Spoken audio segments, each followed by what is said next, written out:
Once upon a time, there was an awesome wrestling promotion known as the American Wrestling Association, centered in Minneapolis, Minnesota, and led by two of wrestling's greatest minds, Wally Karbo and Verne Gagne. Originally the Minneapolis territory of the National Wrestling Alliance, the then governing body of professional wrestling, the AWA would break away from the NWA after the NWA refused to crown Verne Gagne as world champion, going with Pat O'Connor instead. Now independent of a governing body, Gagne and Karbo went on to create the AWA World Heavyweight Championship. Then all the fun would begin. I'm Walt, the most gangster nerd on YouTube, and this is the fascinating history of the AWA Championship. The beginning of the Verne Gagne Championship, aka the AWA World Heavyweight Championship, is absolutely fascinating to say the least. The National Wrestling Alliance World Heavyweight Champion in 1960 was Pat O'Connor. At the time, Verne Gagne was the biggest name in Minneapolis, and incredibly popular on a national level, thanks to the wrestling media of the time, which consisted mainly of wrestling magazines. Major network television during this era didn't feature professional wrestling. A world championship run had become necessary for Verne Gagne to take his career to the next level. The closest Verne would get was a match with Pat O'Connor ending in a draw. Verne and Wally Karbo decided if they couldn't get what they wanted with the NWA, they would just have to do it themselves, and that's exactly what they did. First, the Minneapolis territory would secede from the NWA. They would rename themselves the AWA, haha, see what they did there, and for some reason recognized Pat O'Connor as their first world champion. I've never understood this move. Since the whole idea was to put a world championship on Verne Gagne, why have someone else be your inaugural world champion? Because of all this, when WWE inducted Pat O'Connor into its legacy wing of the Hall of Fame, they state he is the only man to hold the NWA and AWA world titles simultaneously, which I guess is technically true, but he never won the AWA title, so never mind, it's stupid. AWA would then state that Pat O'Connor has 90 days to defend his title against the number one contender, Verne Gagne, and wouldn't you know it, Pat O'Connor never showed up, making Verne the champ. Which means now we've had two world champions without a single match. Don't worry, it's gonna get better. Verne would hold the title for 1 year before dropping it to Gene Kiniski in 1961, who wouldn't have it for a full month before Verne got it back, holding it this time for 4 months. He would lose it to legitimate badass Mr. M, but after a few months, guess who got it back? Verne Gagne, who would go on to have it for a year again. Then came the Crusher, defeating Gagne and holding the title for an amazing 11 days. Verne would reclaim the title, surprise surprise, holding it for a very vigorous 7 days, seriously, 1 week, until defeated by legendary Fritz Von Erich, who then went on to hold the title for 12 days. He would be defeated by guess who? Verne Gagne. It's 1963. The Verne Gagne Championship has existed for 3 years and a few months, and in that 3 years and some change, we've had 10 separate championship reigns, with Verne Gagne having 5 of them. And with well over 2 years as a champ, and people want to talk about Dusty booking himself. 1963 would see the belt change hands yet again. The Crusher would become the next champion, defeating Verne, but 1 month later, you will never guess what happened. Verne wins it back. And now we move into May of 1964. Verne would be defeated by Mad Dog Vachon. Look at him. Imagine this guy dating your sister. Vachon would have an illustrious 2 weeks before Verne wins his title back yet again. Then 5 months later, Mad Dog would take the belt from him and hold on to it for an amazing 7 months. During this time, Verne would take a brief hiatus from the AWA Championship. A shocking upset by the Polish strongman Mighty Igor would see him win the title and maintain a death grip on it for a very phenomenal 7 days. Before your sister's boyfriend, the Mad Dog, took it back yet again. The title would serve 90 days around his waist before Blast from the Past, the Crusher, won it for his third and final time with the title, holding it only for 3 months. Mad Dog would take a break from your sister to take the Verne Gagne Championship back from the Crusher and hold on to it this time for almost a year. Sort of. You see, there's a bit of a twist here. On January 8th, 1966, in Omaha, Nebraska, George Wooden, aka Tim Woods, aka Mr. Wrestling, would challenge Mad Dog for the title. After an awesome match, Mr. Wrestling would pin Mad Dog. However, he had his feet on the ropes, which is a no-no. AWA President Stanley Blackburn would review the match and rule it a no contest. Can you say the dusty finish? Mad Dog would later reclaim the belt, which had to have thrilled your sister. He would carry the title until November, when he would be defeated by Dick the Bruiser, a man just as handsome as the Mad Dog himself. And seriously, if you've never heard of Dick the Bruiser, you're missing out. FYI, he was banned from wrestling in New York for life by the Athletic Commission. Non-kayfabe, check it out. Moving right along, Dick would hold the title for 1 week. Never heard of that before. And surprise, surprise, Mad Dog Vachon would take the title back for his 5th and final reign as the champion. After 99 days, and to the horror of your sister, Mad Dog would be defeated by returning Red Foreman inspiration Verne Gagne, his 8th time as champ. BT Dubs, it's 1967 and the AWA World Heavyweight Hot Potato has been around for 7 years with 22 separate title changes. Vince Russo applaud your booking style. However, after this, things start to change. Verne would hold on to his championship for a year and a half before losing it to Dick Breyer, aka The Destroyer, aka Dr. X, while in the AWA. His would be the final short-term championship.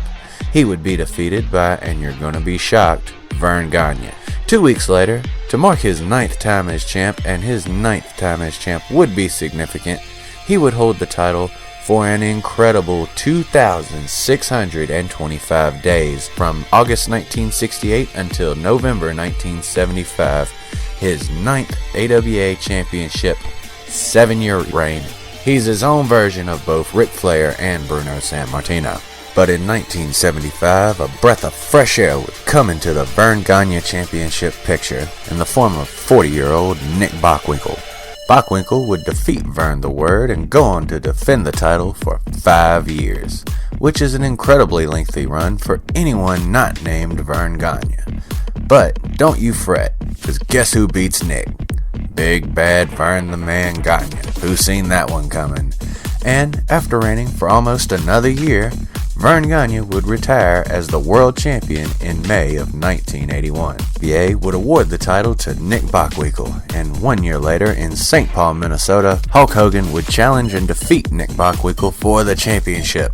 Hulkamania would run wild, the AWA would stay in business, Verne Gagne would make a ton of money, and Vince McMahon would go F himself. If only. In reality, in a heart-wrenching twist, the AWA president Stanley Blackburn would reverse the decision, which is some BS, due to Hogan inadvertently throwing Bockwinkel over the top rope. So Nick Bockwinkel is champ. 4 months later, he would lose to Otto Wanz. Who the hell is Otto Wanz? Never mind, I'll look him up later. Bockwinkel would come back and regain the title 2 months later, holding on to it for almost 2 years. Sorta. He would wrestle against Jerry Lawler with the title being held up afterwards. But after a rematch, Bockwinkel was awarded the title, with the title hold up no longer recognized. The more you know, even though it didn't matter. Moving right along, Nick Bockwinkel would then journey to Tokyo, Japan to battle against the legendary Jumbo Tsuruta. Jumbo would emerge victorious. He would then in turn travel to St. Paul. Unrelated picture of AWA champ Jumbo Tsuruta with NWA champ Ric Flair. Jumbo Tsuruta would defend against a young up-and-comer Rick Martel, who thankfully hadn't become Rick the Model Martel yet. He would defeat Jumbo Tsuruta, and this reign would have an incredible success. Unrelated picture of AWA champ Rick Martel with NWA champ Ric Flair. Rick Martel as champ would last for over a year and a half and would find its end at the hand of Stan Hansen, who would submit Martel in New Jersey. The hell was AWA doing in New Jersey? Moving on, unfortunately Stan Hansen and Verne Gagne would have a disagreement. The disagreement would end with Stan Hansen returning to All Japan Pro Wrestling with the AWA Championship. He would even defend the title several times, proclaiming himself as AWA World Champion, until Verne Gagne and the AWA threatened legal action. Stan Hansen, not intimidated, decided to run the belt over with his truck and mail it back to Verne with the mud track still on it. Thug life. Now while all that went on, Nick Bockwinkel was awarded the title again. No tournament, no match, just here you go. This would be his 4th and final reign as champ. This would be followed 1 year later when Nick was challenged by the all-time great Curt Hennig. And in May of 1987, Curt would manage to defeat Nick Bockwinkel. However, the title was held up, since it had seemed Larry Zbyszko had done something in the match on Hennig's behalf. But after the AWA committee ruled that Zbyszko had not interfered in the match, thus the title remained on Curt. Another dusty finish avoided. Next in line would be another absolute titan of wrestling, Jerry the King Lawler. This match would be special. The King would agree that if he didn't beat Curt Hennig, he would retire as a stipulation. Guess what? He won. Along with all that, the AWA and World Clash Championship Wrestling, or Dallas, along with CWA, or Memphis, were all attempting to merge.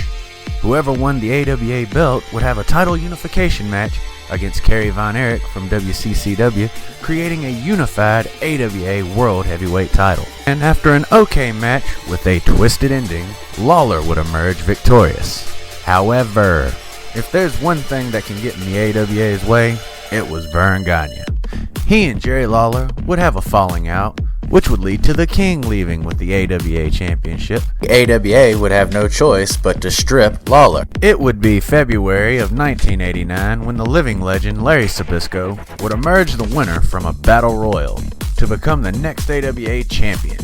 Having a terrific run as champ for 1 year, he would travel to Japan to compete against Masa Saito, who would defeat Larry for the title, hold it for a month, and then lose it back. Unfortunately, by now it was pretty much over for the AWA. Larry Zbyszko would sign with the WCW. In the process, he was stripped of his AWA title. Verne Gagne would do so, claiming that Zbyszko refused to defend the title on a tour of Japan. Kayfabe till we die. The American Wrestling Association World Heavyweight Championship. The AWA World Heavyweight Hot Potato. The Verne Gagne Championship. Now look, at one point in time, this title was just as important as the WWF Championship or the NWA World Heavyweight Championship. The AWA Championship solidified the careers of such greats like Mad Dog Vachon, Nick Bockwinkel, and Verne Gagne. But it also was pivotal in the careers of Curt Hennig and Rick Martel. We unfortunately had to part with the AWA and its most important prize in 1991. However, its legacy definitely lives on to this day, as even Vince knows we appreciate our AWA wrestling history. John Cena has a shirt inspired by the old AWA logo, and the AWA World Heavyweight Championship is an unlockable item in WWE video games, which is awesome. So, hopefully you know a little bit more now than you did before. I'm Walt, the most gangster nerd on YouTube, and I'll be seeing you soon enough.